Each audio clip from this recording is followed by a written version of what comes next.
ओम नमः सिद्धेभ्यः जय श्री ओम नमः सिद्धेभ्यः जय श्री ओम नमः सिद्धेभ्यः। मंगलम भगवान वीरो मंगलम गौतमो गणी मंगलम कुंद कुंदाद्यो जैन धर्मोस्तु मंगलम सर्व मंगल मांगल्यम सर्व कल्याण कारकम प्रधानम सर्वधर्माणां जैनम जयतु शासनम जैनम जयतु शासनम जैनम जयतु शासनम। म्यूट कर दीजिए।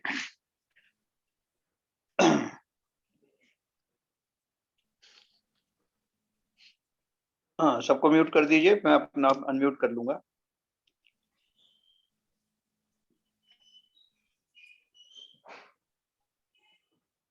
हो गया क्या सबको म्यूट? नहीं, वो अपने आप हाँ हो गया। अच्छा, मेरा तो अनम्यूट है। हाँ ओके, चलिए। तो अपन देखिए, कल बात कर रहे थे, तत्वों के बारे में बात चल रही थी हमारी। जीव तत्व, अजीव तत्व, आश्रव, बंध, संवर, निर्जरा और मोक्ष तत्व के बारे में बात चली थी हमारी। तो उसमें जो खाली एक ही बात रह गई थी, देखो तत्वों की जो भी परिभाषा है, जो विश्लेषण है, वो सभी ग्रंथों में बहुत व्यापक रूप से दिया है। तत्वार सूत्र में भी दिया है, जो कल बहन जी चर्चा कर रही थी, वह वैसा स्वरूप सभी में दिया हुआ है। उसमें कोई प्रॉब्लम नहीं है, वहां कोई उसमें सहमत है ना सहमत है ऐसी कोई बात नहीं, सभी सहमत है, वो तो एक ही जैसी है। कोई भी पढ़ेगा, अगर नया आदमी भी पढ़ेगा तो उसमें से वही अर्थ निकालेगा। सिर्फ फर्क क्या था कि अपन ये चाह रहे थे कि जीव तत्व और जीव द्रव्य दो शब्द आते हैं, और जीव और अजीव कई दो का आता है। तो अपन अगर जीव तत्व की बात करें तो जीव तत्व और जीव द्रव्य में क्या अंतर है, ऐसा कोई बिल्कुल डिस्टिंक्ट अंतर जो है जिनसे वो उन दोनों को अलग किया जाता है, उसकी चर्चा अपन कर रहे थे। लेकिन वो चर्चा इतनी आगे पीछे चली गई, वो तत्व के बारे में ही चर्चा चलती रही। खाली इतना ही विश्लेषण चाहिए था कि जीव द्रव्य और जीव तत्व में क्या अंतर है, जिसकी अपन ने संक्षेप में कल चर्चा करी थी, और आगे भी कभी जरूरत पड़ेगी तो करेंगे। बाकी तत्व के संबंध में कहीं किसी को कोई भूल नहीं है, कोई किसी तरह की कोई कंफ्यूजन नहीं है। सारे ग्रंथों में ऐसे ही लिखा है, जैसे अपन ने कल चर्चा की, वैन ने की, मैंने की, सबने की। अब बात चल रही है पेज नंबर 15, जो इसमें जो कि पुस्तक है, इसको आप शेयर करेंगे? शेयर कर दीजिए।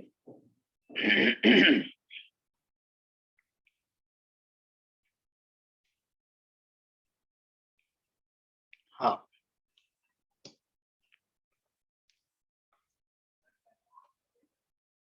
आकाश तत्व, आश्रव तत्व, बंध तत्व, ये सब अपन ने कई कई बार पढ़ा है, और इसमें किसी को कोई शंका है नहीं। इसके आगे जो एक उदाहरण आता मोक्ष तत्व के बाद,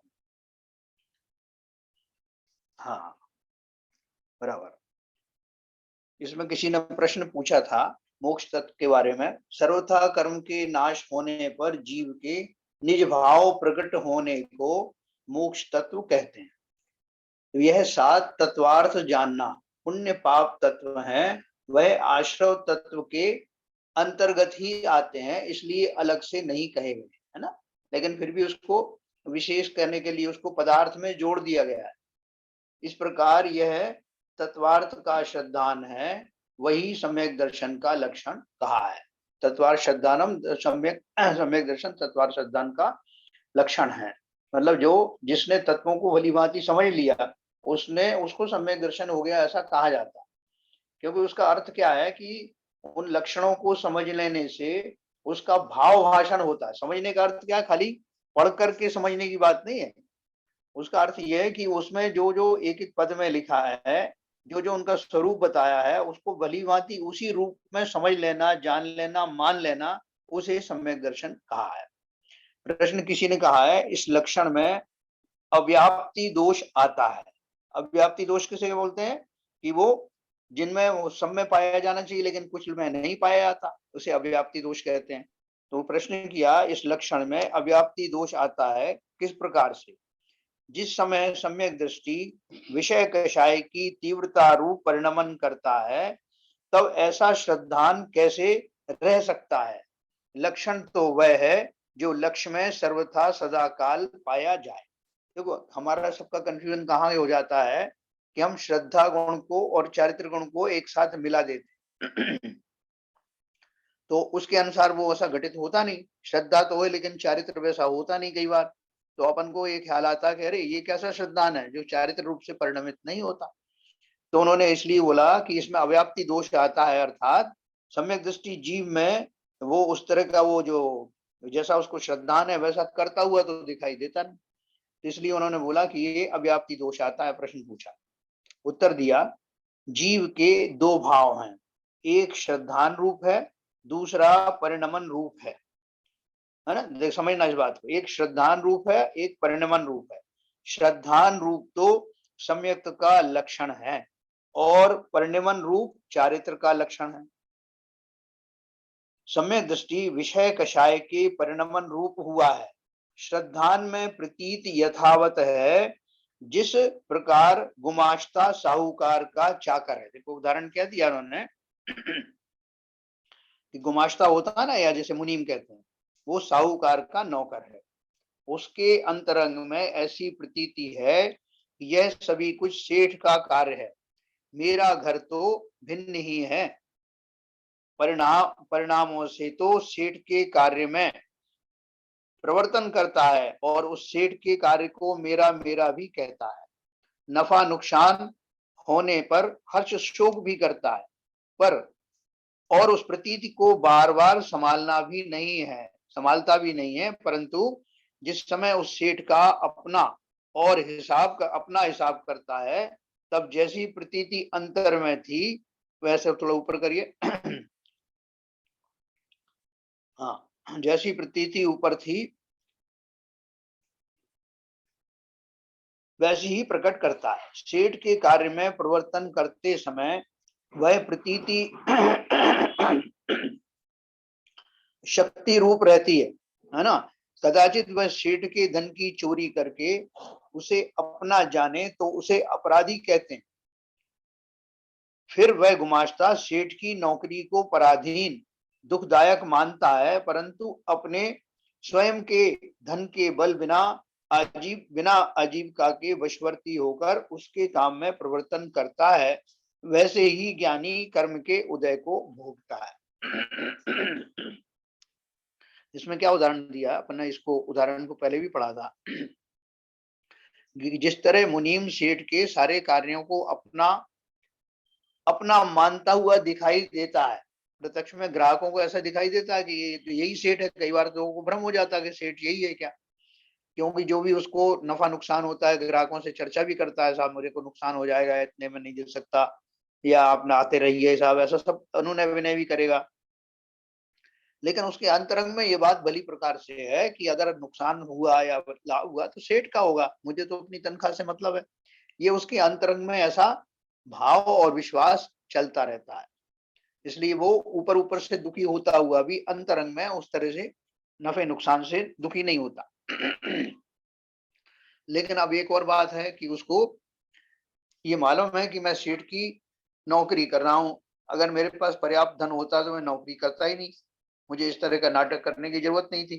तो इस अपेक्षा से वो अपनी जो अभाव वाली जिंदगी है उसको भी भोगता रहता है, क्योंकि कर्मों का इस तरह का उदय है कि वो उसके पास पर्याप्त धन नहीं है, जिसको वो मजबूरी में नौकरी कर रहा है।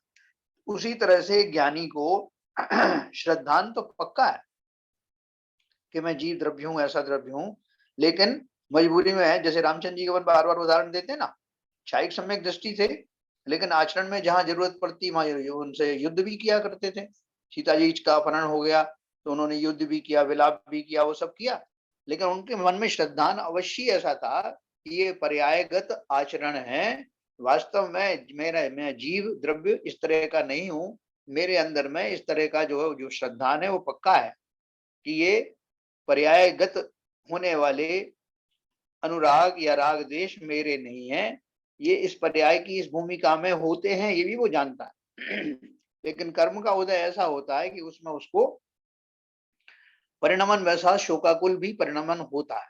तो इस तरह से दोनों में डिफरेंस आता है, इसमें अति अव्याप्ति दोष नहीं है, वो सबके ऊपर ही लागू होता है। इसके अंतरंग में ऐसी प्रतीति है कि यह सब दिखावा मात्र वेश है, मेरा स्वरूप तो उन सब से भिन्न ही है। परिणामों के द्वारा औदिक भावों में परिणमन करता है और उदय के संबंध के वश मेरा मेरा भी कहता है। इष्ट अनिष्ट में हर्ष विषाद भी करता है और अपनी उस प्रतीति को बार बार संभालता भी नहीं है। देखो, बार बार संभालने की बात क्या कर रहे हैं? जिस तरह उस मुनीम को बार बार याद करने की जरूरत नहीं पड़ती, जो दुकान पे बैठा हुआ है तो उसे बार बार याद करने की जरूरत नहीं, करे मैं तो मुनीम हूँ, अरे मुझे तो ऐसा कहना है, ये मैं तो मुनीम हूँ, ऐसा बार बार उसे सोचने की जरूरत नहीं पड़ती। उसकी प्रतीति में, उसके अच्छे विश्वास में अच्छी तरह से ये बात पड़ी हुई है और उसी वश से वो वैसा करता हुआ पाया जाता है। तो उसको उस पर कोई जोर नहीं लगाना पड़ता, क्योंकि अंतरंग में उसके सबकॉन्शियस माइंड में ये पक्के अच्छे से पता है। अपन नाटक वगैरह करता है, कोई पात्र है, कोई रावण बना है, कोई राम बना है, तो वो भूमिका का निर्वाह करते हुए भी उसको पता है कि मैं तो साधारण मनुष्य हूँ, मेरा फला फला नाम है। तो उसी तरह से बोल रहे हैं कि जिसका श्रद्धान पक्का है, उस श्रद्धान को बार बार उसको स्मरण में लाने की जरूरत नहीं। अपनी भूमिका का निर्वाह वो करता हुआ भी, राजा रामचंद्र हैं तो राजा की तरह से बर्ताव करते हुए पाए जाते हैं, लेकिन राजा रामचंद्र के पीछे जो आत्मद्रव्य बैठा हुआ है, उसमें वो प्रतीति भली प्रकार से है कि मैं तो जीव द्रव्य हूं, मैं आत्मा हूं। उसी तरह से ऐसा श्रद्धा गुण और चारित्र गुण के परिणमन एक साथ चलते रहते हैं। परिणामों के द्वारा औदिक भावों में, औदिक मतलब कर्मों के उदय आदि में, भावों में परिणमन करता और उदय के संबंध में के वश मेरा मेरा भी कहता है। इष्ट अनिष्ट में हर्ष विषाद भी करता है और अपनी उस प्रतीति को बार बार संभालता भी नहीं है।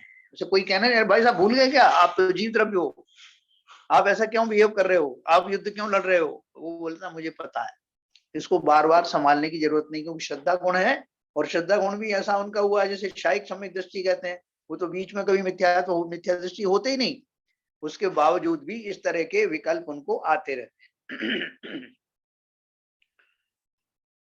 तो तब जैसी प्रतीति अंतर में थी, हाँ आगे लिखा उन्होंने, उस प्रतीति को बार बार संभालता भी नहीं है, परंतु जिस समय उस कर्म और अपने स्वरूप का विचार करता है, तब जैसी प्रतीति अंतरंग में थी वैसी ही प्रकट करता है।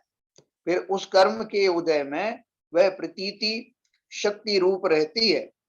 यदि कदाचित कभी भी उस कर्म के उदय को श्रद्धान में अपना जाने तो उसे मिथ्यात्व भी कहते हैं। देखो, मैंने अभी आपको ये बताया, उसमें अपन रामचंद्र जी की उदाहरण ले ले कि जिस समय उनको राज्य चलाने के जो भाव हो रहे हैं, राज्य को चला रहे हैं, राज्य को चलाने के साथ में अब उनको कभी मान लो जो शाम सायंकाल में जो अपने महलों में गए और महल में जाने के बाद उन्हें अपने स्वरूप का चिंतन शुरू हुआ। वो तो चिंतन वैसे वहां भी चलता है, लेकिन वह उतना दृढ़ता से नहीं चलता, स्पष्ट रूप से नहीं चलता, अंदर में प्रतीति बनी रहती है। लेकिन अब मान लीजिए वो अपने राजमहल से जाकर के शयन कक्ष में पहुंचते हैं और वो चिंतन करते हैं अपने स्वरूप का। तो वो चिंतन करते समय उनको दोनों चीजें उनको पता रहती हैं कि मैं वास्तव में आत्मद्रव्य हूँ और मुझे इस तरह के भाव आए, ये भी उनको पता है, मुझे इस तरह के भाव आते हैं कि मुझे सीता जी को छुड़ाना है, मुझे अभी अपने अपने प्रजाजनों की रक्षा करना है, ऐसे भाव मुझे आ रहे हैं, ये भी उनको पता है। और उसके माध्यम से जो सुख दुख की प्रतीति हो रही वो भी हो रही है, लेकिन अपने स्वरूप की जो प्रतीति है वो प्रतीति उनकी स्पष्ट रूप से और पक्के तौर पर बनी रहती है। अगर वो ना बनी रहे तो वो जीव फिर मिथ्या दृष्टि ही हो जाएगा। ये उन्होंने बताया कि मेरा कर्म का ऐसा उदय चल रहा है, इसके काल में इस तरह की घटनाएं घटित हुई हैं, प्रसंग ऐसे आए हैं और उसके कारण मुझे इस भूमिका में भी थोड़ा बहुत दुख तो होता ही है, दुख हो रहा है, दुख को महसूस कर रहे हैं, दुख के कारणों को भी जान रहे हैं और उसमें भी अपने मिथ्यात्व को मिथ्या दशा में न आकर के सम्यक दशा में ही बने रहते। पुनः वह ज्ञानी कर्म के उदय को पराधीन दुख जानता है, परंतु अपने शुद्धोपयोग के बल बिना पूर्वबद्ध कर्म के वश होकर कर्म के औदिक भावों में प्रवर्तन करता है। इस प्रकार सम्यक्ति के तत्वार्थ श्रद्धान सम्यक दर्शन परिणमन रूप तो निर्वाध रूप से निरंतर ही है, परंतु ज्ञानोपयोग अपेक्षा से देखा जावे तो सामान्य रूप ऊपर करिए थोड़ा,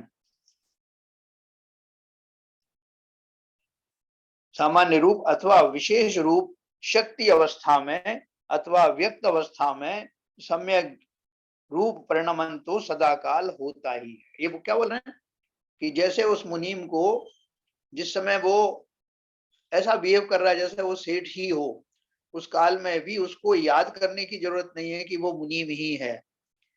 उसी प्रकार से जो ये सम्यक दृष्टि जीव है वो भले ही कर्म का वेदन कर रहा हो, कर्म के वेदन के काल में भी उसे कोई विशेष श्रम करने की जरूरत नहीं है कि वो बार बार याद करे कि वो कौन हो। देखो अपन अपने सामने जो अपने नाते रिश्तेदार होते हैं ना, तो आपकी पत्नी आपके सामने खड़ी है, तो उसको उसकी तरफ नहीं भी देखोगे, भरपूर निगाह से नहीं भी देखोगे, तब भी जानोगे कि ये आपकी पत्नी है। उसके लिए आपको बार बार उसके चेहरे को देखना नहीं पड़ेगा कि ये वही है, कहीं बदल तो नहीं गई। ऐसे भाव करने की जरूरत नहीं होती, क्योंकि वो श्रद्धान में आपके बैठा हुआ है। उसी तरह से जिन्हें आत्मद्रव्य की प्रगाढ़ श्रद्धा है, जिनको सम्यक दर्शन जिसे कहते हैं वो है, तो वो कथनचित कर्मों के उदय में डिफरेंट बिहेव करते हुए भले ही पाए जाएं, लेकिन उनकी श्रद्धान में किंचित भी फर्क नहीं पड़ता। पुनः वह ज्ञानी कर्म के उदय को पराधीन दुख जानता है। जो उदय हुआ है कर्म के निमित्त में, जो उदय हुआ उसमें भी वो बहुत तकलीफ में नहीं रहता, ना ये कामना करता है कि कर्म कब चला जाए।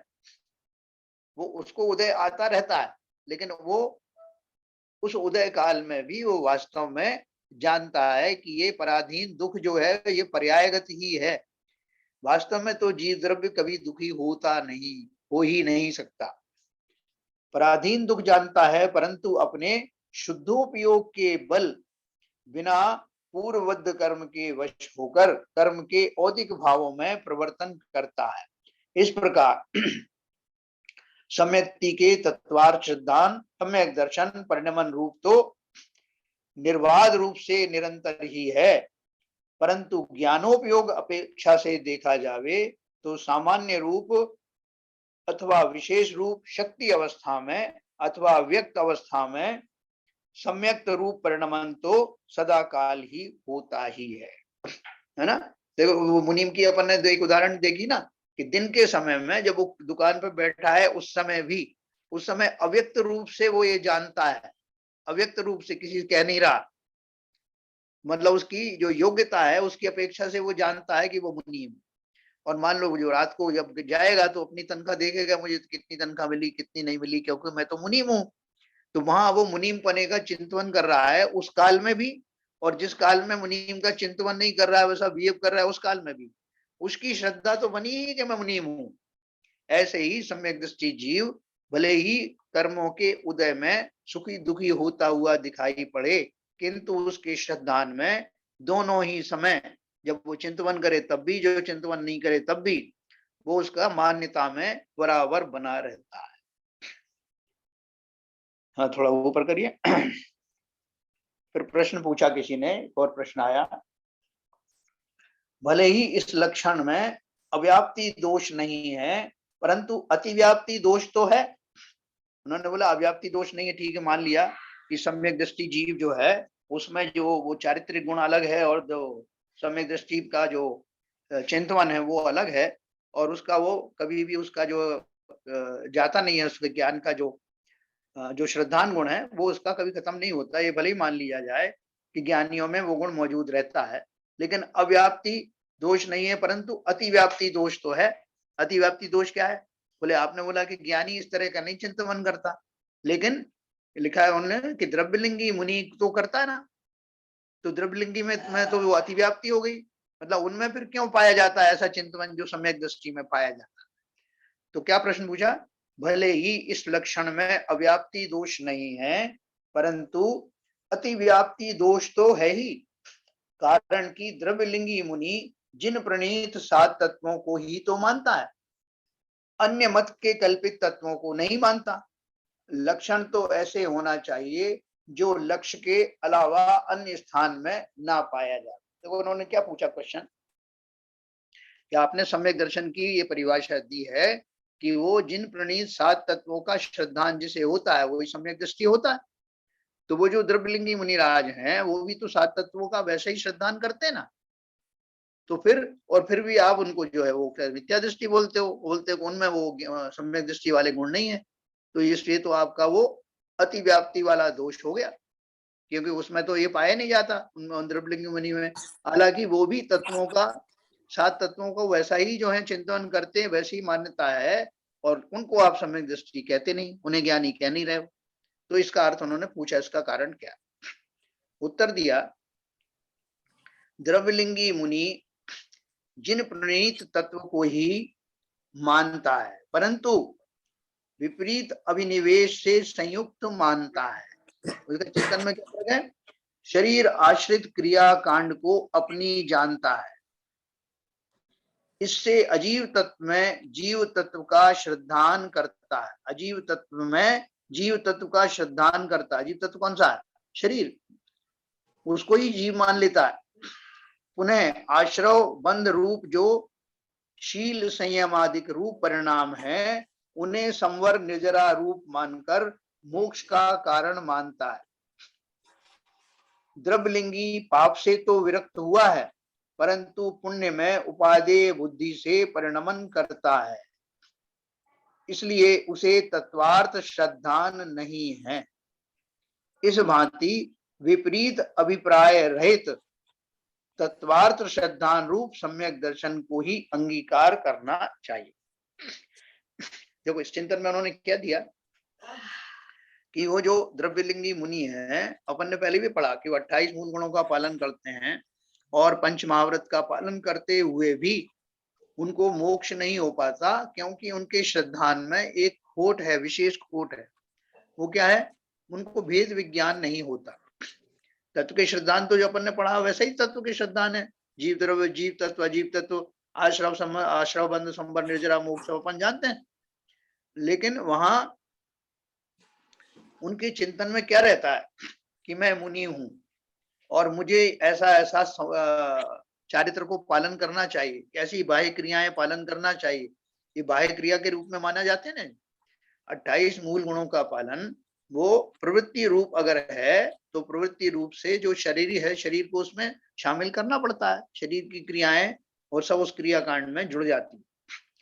तो मैं मुनि हूं, मुझे इस तरह के जो है क्रोध आदि भाव नहीं करना है, मुझे इस तरह के जो है सामायिक आदि करना है, सारी क्रियाओं का पालन करना है, ऐसे भाव उनके बने रहते हैं। और मुनि जो है किससे है, अपन शरीर की अपेक्षा से है। मुनिपना वास्तव में जो मुनिपना कहा जाता है वो भेद विज्ञान पूर्वक होता है। ऐसा भेद विज्ञान हुआ नहीं, शरीर को मानते हैं कि मतलब मेरा वर्तमान में जो शरीर है वो मुनि रूप है और इसके अनुसार से मुझे क्रियाएं करना है, ऐसी मान्यता में रहता है। इसलिए वो शरीर अलग है, मैं अलग हूं, मैं जीव द्रव्य हूं, ऐसा उनको स्पष्ट भान न होने के कारण उनका सम्यक दर्शन होता नहीं, और ये सब क्रियाएं फिर मात्र बाह्य क्रियाएं ही रह जाती हैं। इसलिए उनके आचरण में ये अलगपना पाया जाता है। तो इन्होंने बोला इसलिए जो लिखा विपरीत अभिनिवेश संयुक्त। विपरीत अभिनिवेश क्या है, मतलब जिसको सच्चा जो है जो भेद विज्ञान नहीं हुआ हो वो उसको वास्तव में सम्यक दर्शन नहीं होता।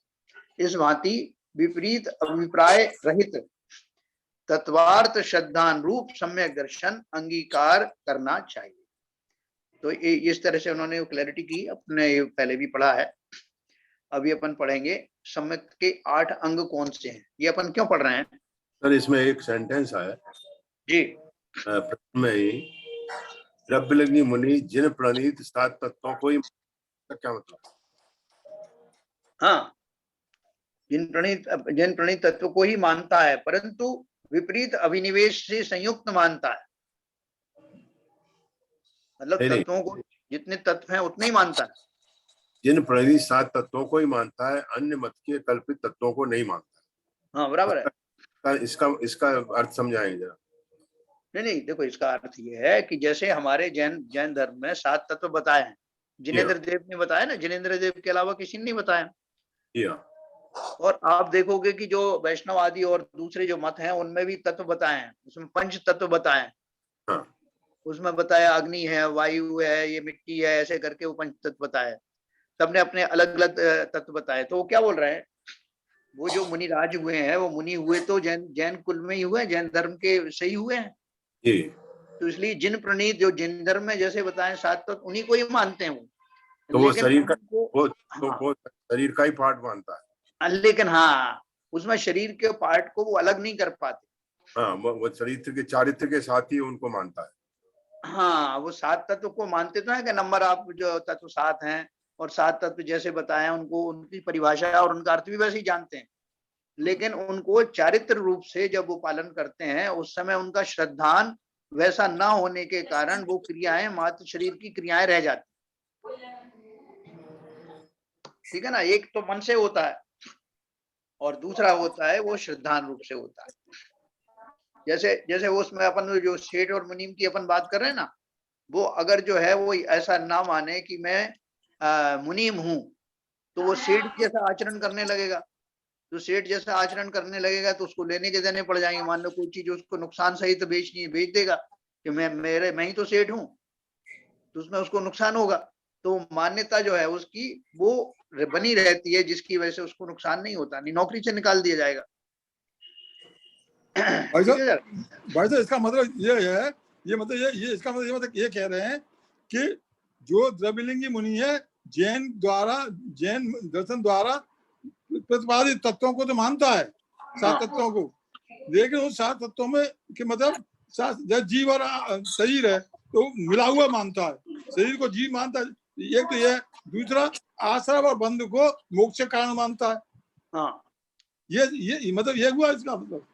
हाँ वही तो लिखा है उन्होंने, वही तो लिखा है। उन्हें आश्रव बंध रूप जो शील संयमादिक रूप परिणाम है, उन्हें संवर निजरा रूप मानकर मोक्ष का कारण मानता है। हाँ वही ठीक है, बस समझ गया। ये उसके आगे की लाइन यही है, देखो इसलिए मतलब भेद विज्ञान की कमी है, भेद विज्ञान में उसका नहीं है, मतलब क्योंकि जो जीव हाँ, अजीत तत्व का श्रद्धान करना भेद विज्ञान नहीं हुआ है उसको। वेद विज्ञान नहीं हुआ एक तो, दूसरी बात क्या है कि जो पुण्य और पाप की जो बात करते ना कि भैया अपन तो जो है भक्ति आदि करो उसमें अपने को पुण्य मिलेगा, तो वो पुण्य आदि जो चीज जो तत्व है वो पुण्य क्या है, पुण्य भी आश्रव तत्व है ना, उस तत्व की भूल उनकी वहां भी पड़ी हुई है। देखो तत्वों को जानना अलग बात है और मानना अलग बात है। तत्वों का असली इम्पैक्ट क्या होगा वो जब तक भेद विज्ञान नहीं होगा तब तक नहीं मान पाए। हाँ, अभी जैसे आश्रव आश्रव तत्व की अपन बात कर रहे हैं, आश्रव तत्व क्या है, अपन ने पढ़ा आश्रव तत्व जीव के रागादिक परिणामों से मन वचन काय के योगों द्वारा पुद्गल स्कंदों के आने को आश्रव कहते हैं। आश्रव में समस्त प्रकार के राग द्वेष न केवल पाप रूपी बल्कि शुभ रूपी जो भाव हैं उन सबको आश्रव में गिना जाता है, जिन जिन से कर्मों का आश्रव होता है। पुण्यबंध भी होते हैं तो वो भी आश्रव ही है। हाँ आश्रव है, लेकिन वो उन आश्रमों को एक अच्छा मानते हैं। तो क्यों मानते हैं अच्छे, क्योंकि वो उसका सीधा कनेक्शन शरीर से है। हाँ। शरीर इंद्रिय सुख से सीधा कनेक्शन होने से वो पुण्य वाले भावों को उपादेय मानते हैं। तो भाई साहब ये कह सकते हैं कि ये पदार्थ एक सेकंड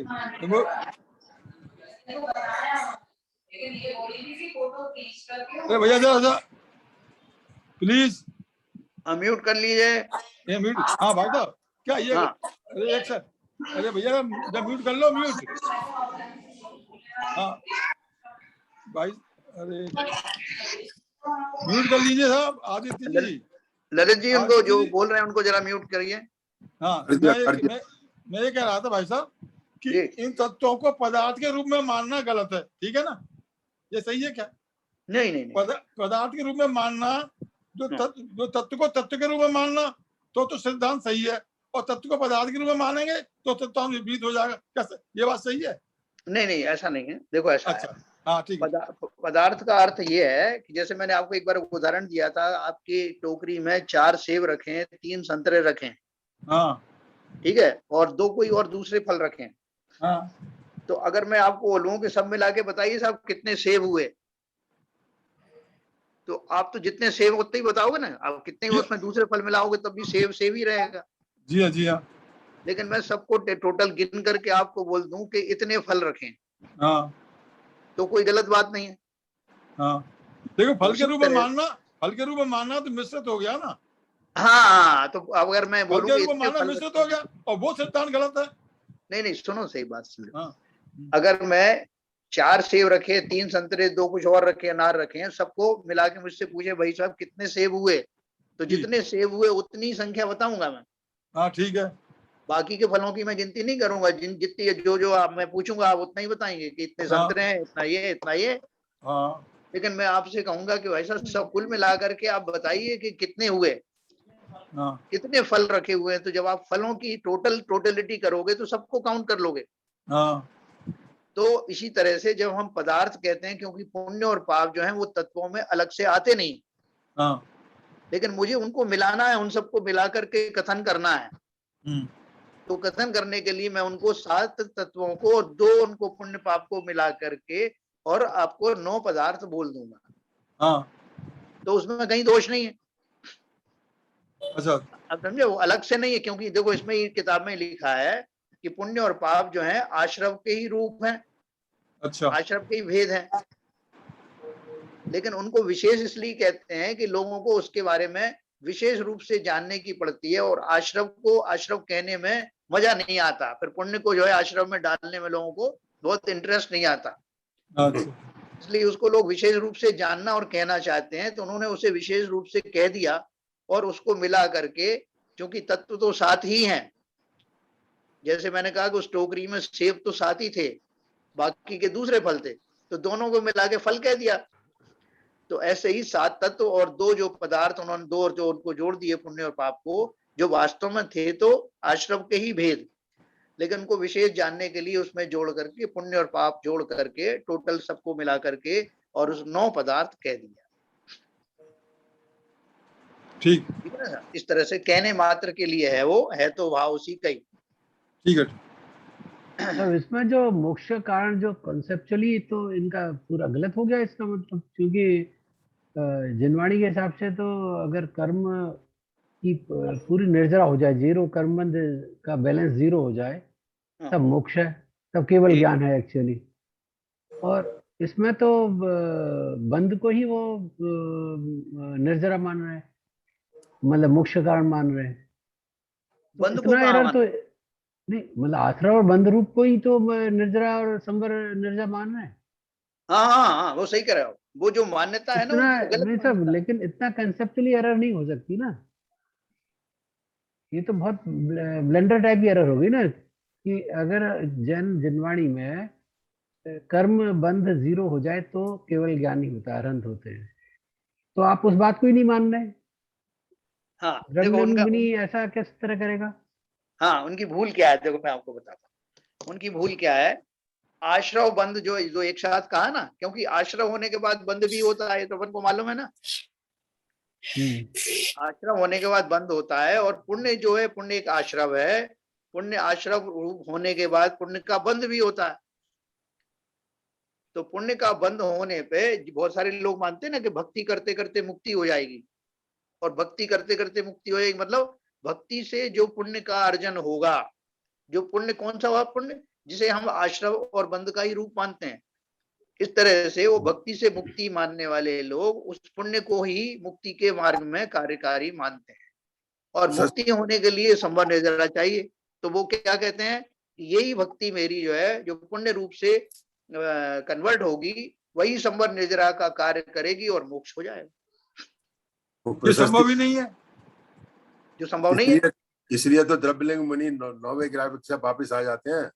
हाँ हाँ, हाँ, सही कह रहे हो, सही कह रहे हो, बिल्कुल सही कह रहे हो। भाई द्रव्यलिंग मुनि का यही तो बताया पिछले उसमें कि इन्हीं भावों की तरह वजह से वो अपने पंच महाव्रत को पालते हुए सारी क्रियाओं से कष्ट सहते हुए, और वो ये समझते हैं यही मोक्ष का कारण है, 9वें ग्रह से जाके वापस आ जाते हैं। जो वेद सही है, सही है, बिल्कुल सही। जो शुभ भाव रहते हैं, शुभ क्रियाएं होती हैं, जैसा अभी बता रहे हैं, उनसे पुण्य बंद होता है, और वो उसी को वो समझते हैं इससे हमारी निर्जरा हो जाएगी और हम मोक्ष को प्राप्त हो जाएंगे। बिल्कुल तो सही ये है, ये है द्रव्यलिंग मुनि की भूल। जो ललित जी देखो, आप पूछ रहे हैं। मूल में भूल पड़ी हुई है।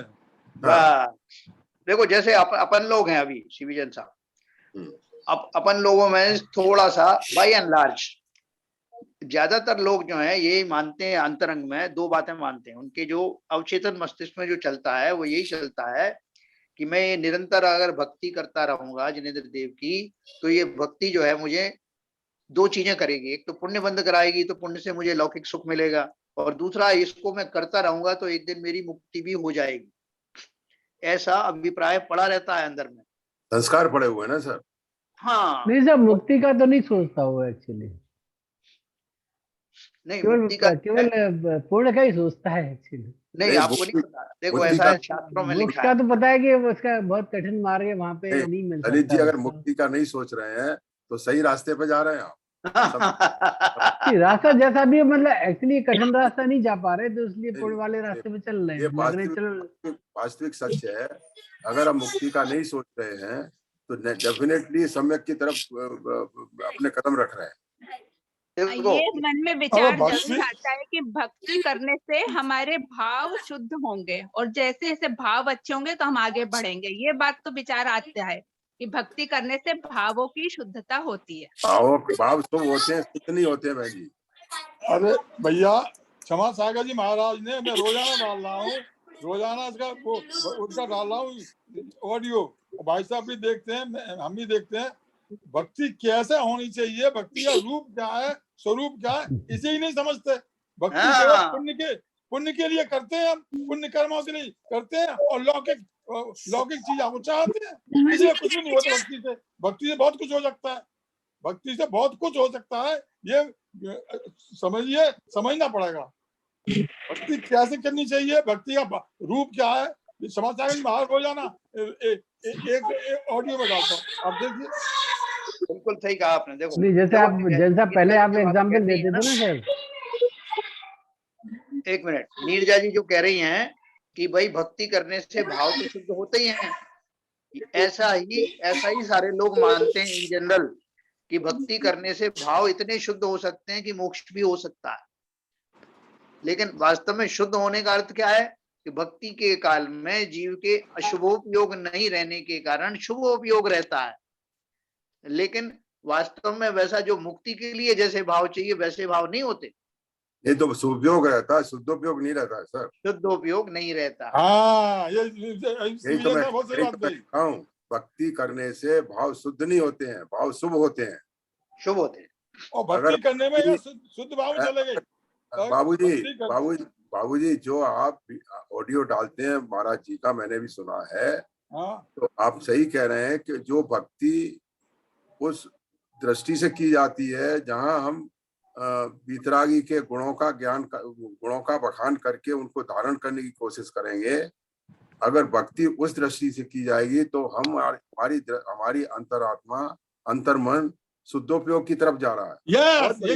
ये बहुत बढ़िया बात है। और अगर आप कुंजी बता दी, भक्ति एक क्रिया के रूप में की जाएगी तो हमारे शुभ भाव रह जाएगी। समय हमारे अशुभ भाव नहीं हो रहे हैं, तो शुभयों के भाव बन रहे हैं। बिल्कुल सही कहा, बिल्कुल सही। बहुत बढ़िया, आपने सही एनालिसिस, आपने बहुत सही पहचाना, सही बात समझे कि अगर हम भक्ति ऐसी करें जो शुद्धोपयोग में ले जाए हमें।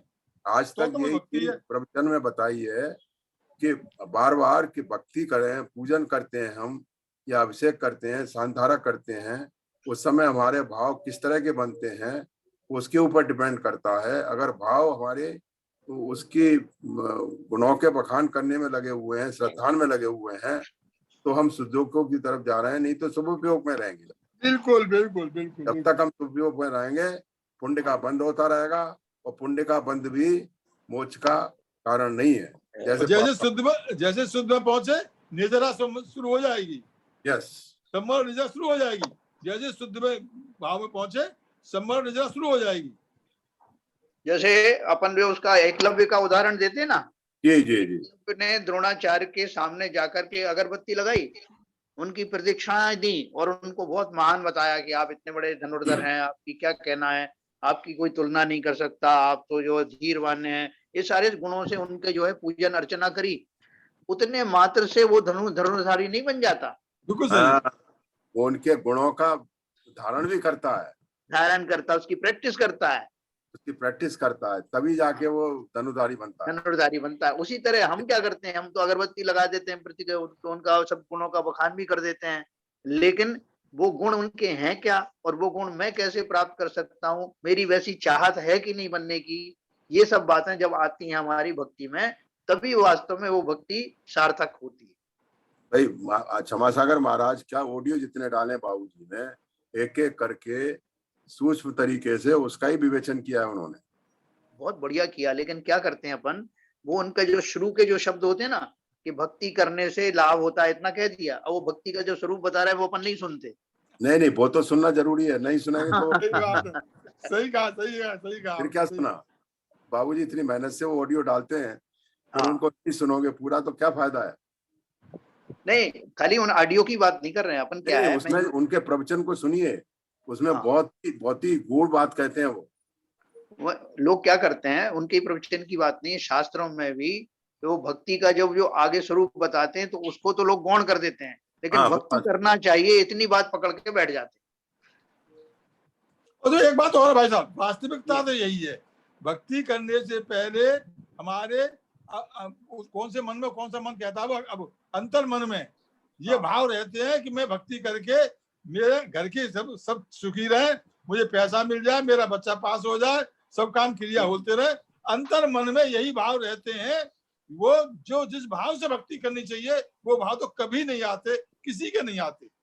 आप सही कह रहे हो। यही कारण है, यही कारण है, ये भाव बन गया है कि भक्ति से मोक्ष नहीं मिल सकता। यदि भक्ति से मोक्ष मिलने का कारण है तो केवल यही है कि हमें किस तरीके से भक्ति करनी चाहिए। और जैसे भाई साहब अभी सीबी जैन साहब ने बताया, शुभ भाव में रहने के बजाय शुद्ध भाव में जाओ, सब काम हो जाएगा। बिल्कुल सही कहा। देखो वास्तव में बात ये आपने जो कही है, अभी जैसे शांति धारा अपनी चलती है, तो शांति धारा में ये जो अभिलाषाएं वो खुल करके सामने आती हैं कि मेरा रोग ठीक हो जाए, मेरा बच्चा पास हो जाए, मेरा ये तरक्की हो जाए, लोग खुल के बोलने लग गए अभी, है ना। तो वो जो है वो भक्ति, ऐसी भक्ति से क्या मोक्ष मिलेगा, अपन ये बात करें। बिल्कुल सही कह रहे हो आप, और खुल के बोल रहे हो। आप तो खुल के बोलने में भी और आप कहते हो मोक्ष मिल जाएगा, वो तो उल्टा बोलने में भी आप उल्टा पाप मिल जाएगा। बाबूजी उल्टा पाप का बंद हो रहा है वहां पे। बिल्कुल निदान बंद हो रहा है, सही कह रहे हैं। बिल्कुल सही। लेकिन आप किसी को ये बात कहोगे तो आपके ऊपर ही नाराज होने लगेगा कि आप जो है वो शांति धारा के विरुद्ध काम कर रहे हो, या आप जो अभिषेक नहीं कराना चाहते हो, ऐसा बोलेगा आप। वास्तविक बोलने की जरूरत नहीं है किसी को सर। हाँ बैल, मुझे बात क्यों करते हैं? अपना लोटा छानो यार, अपना लोटा छानो, अपना बस अपन को उसका अर्थ समझना चाहिए। चलिए तो आगे चलेंगे अपन। देखो अपन आगे क्यों जाना चाहते हैं, क्योंकि जो सम्यक दृष्टि, अपन सम्यक दृष्टि ज्ञानी बात कर रहे हैं, तो वो सम्यक दृष्टि कौन है, या ज्ञानी क्या कौन है, ज्ञानी का स्वरूप क्या है, ज्ञानी किसे कहते हैं, और वो ज्ञानी क्यों है, इसकी चर्चा करने के लिए या सम्यक दृष्टि की पहचान करने के लिए हमें उसके 8 अंग के बारे में हमें अच्छे से पढ़ना पड़ेगा, जो हमने पहले भी पढ़ा है। और इसलिए पढ़ना है और रुचि पूर्वक पढ़ना है कि मुझे अपनी परीक्षा करनी है कि क्या वैसे गुण या उनमें से एक आध गुण मेरे अंदर में प्रकट होने लगा है क्या। इससे मैं अपनी परीक्षा कर लूंगा कि मैं कितना आगे बढ़ा मोक्ष मार्ग में। तो देखो सबसे पहला जो अंग है जिसका नाम है निशंकित अंग। निशंकित अंग का अर्थ क्या है, एक उन्होंने एक वो दिया है, उसमें श्लोक दिया है, सकल मने कांतात्मक मिदि युक्तम वस्तु जातम खिलज्ञहि किमु सत्यम सत्यम वना जातु संकेति कर्तव्या। सर्वज्ञ देव द्वारा कहा गया यह सकल, यह समस्त वस्तु समूह अनेकांत स्वभाव है, वह क्या सत्य है अथवा असत्य है, ऐसी शंका कभी भी नहीं करना चाहिए। ये श्लोक का अर्थ है। अब देखो इन्होंने नीचे उसका जो लिया है भावार्थ सीधा पढ़ेंगे अपन। शंका नाम संशय का है, जिन प्रणीत, थोड़ा ऊपर करिए, जिन प्रणीत पदार्थों में शंका नहीं करना चाहिए, है ना, इसी को निशंकित नामक अंग कहते हैं। कारण की जिन भगवान अन्यथावादी नहीं है। अभी देखो यही शब्द है, जितना हमने शास्त्रों में जो कुछ भी पढ़ा, तो हमको कई बार एक शंका हो जाती है। अभी देखो अपनी भूमिका में शंका होती है, देखो कितना कितना जो हो रहा है। मैं आपको एक अभी करंट एग्जांपल दूं कि वो तालिबानियों ने कब्जा कर लिया अफगानिस्तान के ऊपर, और पूरे संसार के लोग देखते रहे, ना वो यूएन ने कुछ किया, ना अमेरिका ने कुछ किया, ना रशिया ने कुछ किया, किसी ने कुछ नहीं किया, और वो आराम से अपने उसमें इतने ज्यादा हिंसा करते हुए, और उन्होंने एक देश के ऊपर कब्जा कर लिया, कितनी स्त्रियों के साथ क्या क्या हुआ, सब देखते रहे, किसी ने कुछ नहीं किया। तो एक शंका आती है जनसाधारण के बीच में, क्या भगवान नाम की कोई चीज नहीं है क्या? कि भगवान को मंजूर है कि इतने लाखों करोड़ों लोगों को जो है बर्बाद कर दिया गया, उनके धर्म परिवर्तन कर दिए गए, स्त्रियों के साथ इस तरह के किया गया, बच्चों को मार दिया गया, और संसार में कोई शक्ति है ही नहीं जो उन्हें रोक सके। ऐसे बहुत सारे अपराध होते हैं, वो होते रहते हैं, और जो कहीं कुछ होता नहीं किसी का भी। तो आम आदमियों को ये शंका होती है कि या तो कोई संसार में कोई कंट्रोलिंग पावर है ही नहीं, जिसे जो मर्जी आती है वो करता है और उसमें सफल हो जाता है। जो नेता जो कुछ करना चाहते हैं वो कर लेते हैं, जिनको जो प्रताड़ना मिलती है वो मर जाते हैं बेचारे, अपनी बेटी को बचाने के चक्कर माँ बाप मार दिए जाते हैं। तो ऐसा शंका होती है कि संसार में कोई ऐसी रक्षक नहीं है, कोई ऐसा उपाय नहीं है, कोई ऐसी व्यवस्था नहीं है जो किसी आतंकवादियों को रोक सके। ऐसी शंका सम्यक दृष्टि को नहीं होती। तो आपको ताज्जुब होगा कि उसे क्यों नहीं होती, वो भी इसी संसार में रह रहा है और ये सब घटनाएं वो भी देख रहा है, लेकिन वो जो उसको संशय क्यों नहीं होता, क्योंकि उसको पूरा वस्तु स्वरूप समझता है, उसको पूरा कर्मों का ज्ञान है कि कर्म व्यवस्था क्या है, जिन जीवों का वैसा ही होना था, जिन माध्यम से होना था वैसा ही उस क्षेत्र में, उस माध्यम में, उस निमित्त के द्वारा ऐसा होता हुआ दिखाई देता है। अभी अफगानिस्तान में ही हो रहा है, बाकी जगह नहीं हो रहा। ऐसा तो नहीं कि एक साथ सब जगह हो रहा हो, कई जगह तो ऐसे यहाँ काल परिवर्तन भी नहीं होता, पहले इराक में हुआ, ईरान में हुआ, सऊदिया में, वियतनाम में हुआ, सीरिया में हो रहा है। हाँ, तो अभी क्या है कि लोगों को जो सम्यक दृष्टि नहीं है, उनको पूरी व्यवस्था से विश्वास उठ जाता है। उनको नहीं लगता कि संसार में कोई ऐसा जो है, या कोई कर्म सिद्धांत नाम की कोई चीज है, उनको नहीं लगता। उनको लगता है जिसकी लाठी उसकी भैंस।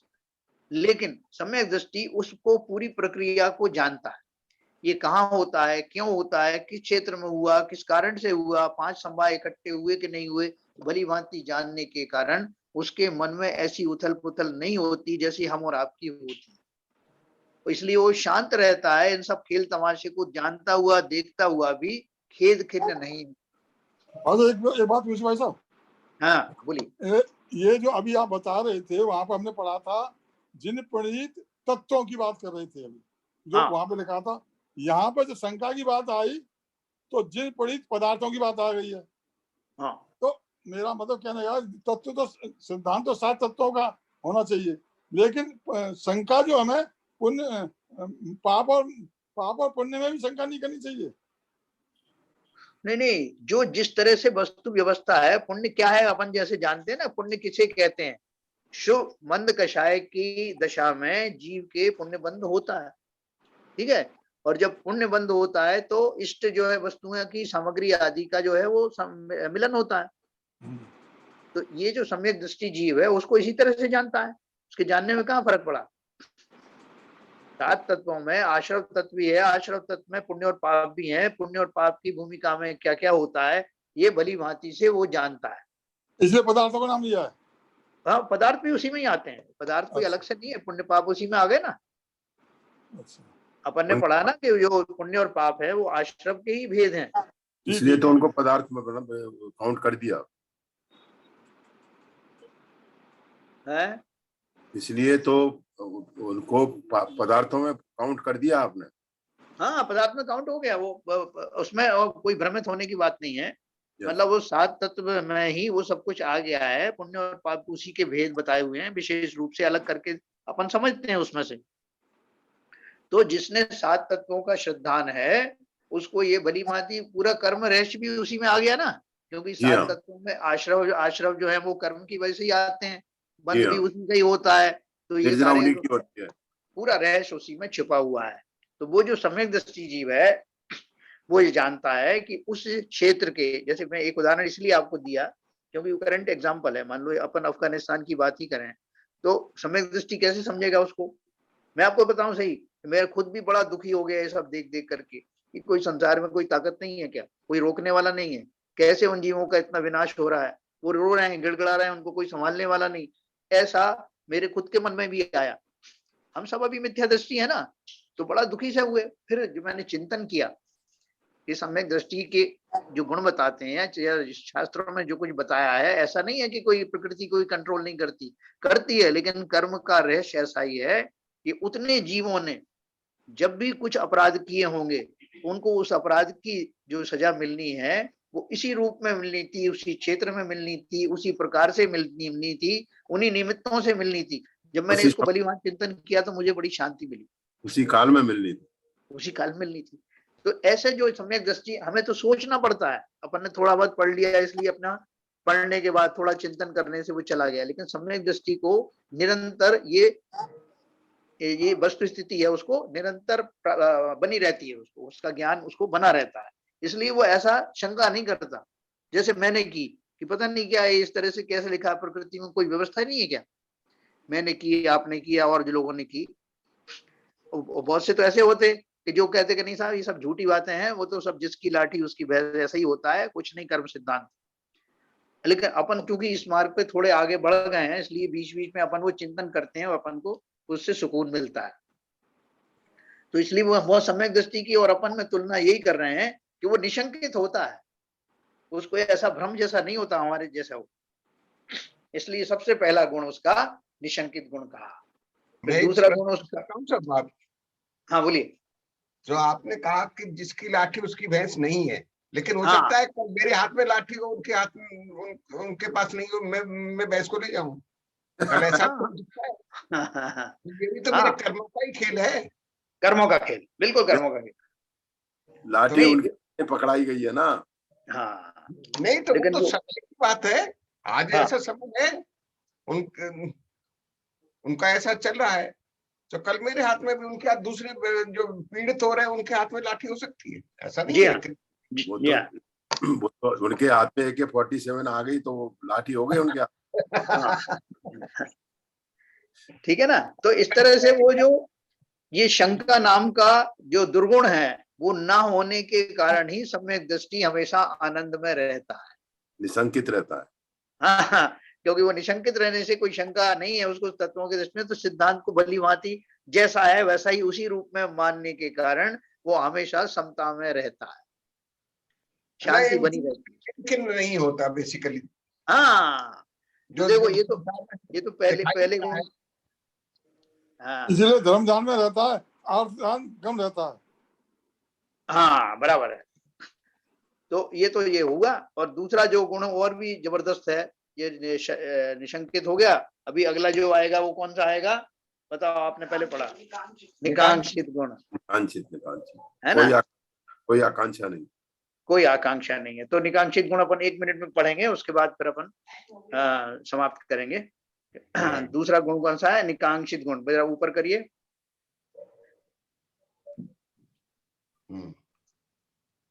हाँ अपन एक मिनट में इसकी चर्चा करके फिर अपन जो है करेंगे उसको। निकांक्षित गुण कौन सा है, इह जन्मनि विवादीन्य मूत्र चक्रित्व केशवत्वादीन एकांतवाद दूषित पर समयान पीछा नाकांक्षित। इस लोक में ऐश्वर्य संपदा आदि, परलोक में चक्रवर्ती नारायण आदि पदों को और एकांतवाद से दूषित अन्य धर्मों को भी ना चाहना, है ना। ये उसकी क्या है, अपन इसका भावार्थ पढ़ेंगे, थोड़ा ऊपर करिए। निकांक्षित नाम वांछा रहित का है ना। कारण कि इस लोक संबंधी तथा परलोक संबंधी पुण्य के फल को नहीं चाहता, इसलिए सम्यक्ति पुण्य के फल रूप इंद्रियों के विषयों को आकुलता का निमित्त होने से दुख रूप ही मानता है। फिर अन्यमति नाना प्रकार की एकांत रूप कल्पना करते हैं, उन्हें भला जानकर नहीं चाहता है। दो चीजें इसमें कही हैं।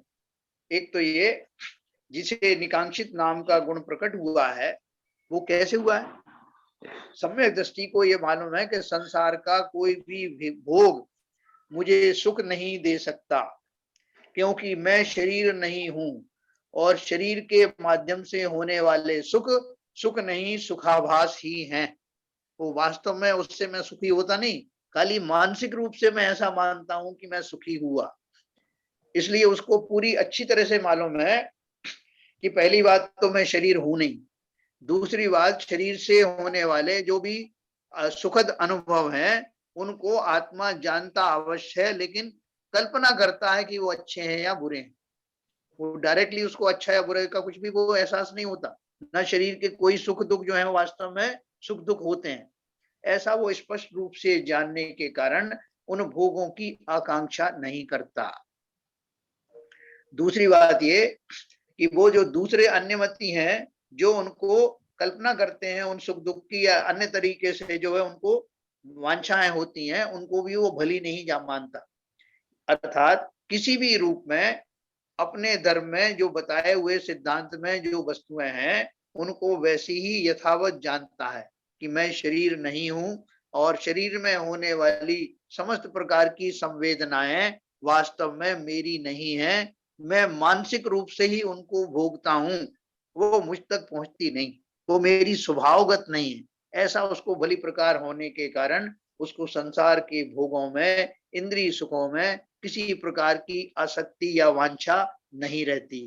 इसलिए, और चूंकि पुण्य के उदय में वो वांछाएं पूरी होती हुई दिखाई देती हैं, और इसलिए उसे वो पुण्य भी नहीं चाहिए। तो इस तरह से वो वांछाओं से रहित होता है, निशंक तो होता ही है, उन उपदेशों को बिल्कुल सच्चा मानता है और उसी के हिसाब से परिणमन करता है, अर्थात इंद्रिय सुखों में किंचित भी वांछाएं नहीं करता। ये हमने दो चीजें पढ़ी। आगे अपन इसी के बारे में कुछ और प्रश्न हो तो कल अपन पढ़ेंगे। समय हो गया, बहुत अच्छी चर्चा हुई, बहुत शॉर्ट टाइम में आप सबके सहयोग से समय का पता नहीं चला। हमको भी नहीं मालूम। चलिए तो जिनवाणी स्तुति करेंगे ललित जी। अनम्यूट कर लीजिए ललित जी।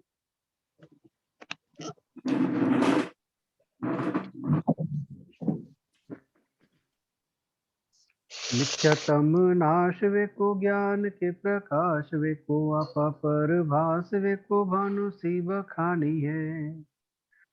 छहों द्रव्य जान वे को बंध विधि भान वे को स्वपर पिछान वे को परम प्रमानी है। अनुभव बताए वे को जीव के जताए वे को काहू न सताए वे को भव्य और आनी है। जहाँ तहाँ तार वे को पार के उतार वे को सुख विस्तार वे को यही जिनवाणी है। हे जिनवाणी भारती तो हे जपू दिन रैन, जो तेरी शरण आ गए सो पावे सुख चैन। जिनवाणी के ज्ञान से सूझे लोकालोक, सो वाणी मस्तक धरो सदा देते हैं धो, सदा देते हैं धो। जिनवाणी माता की जय।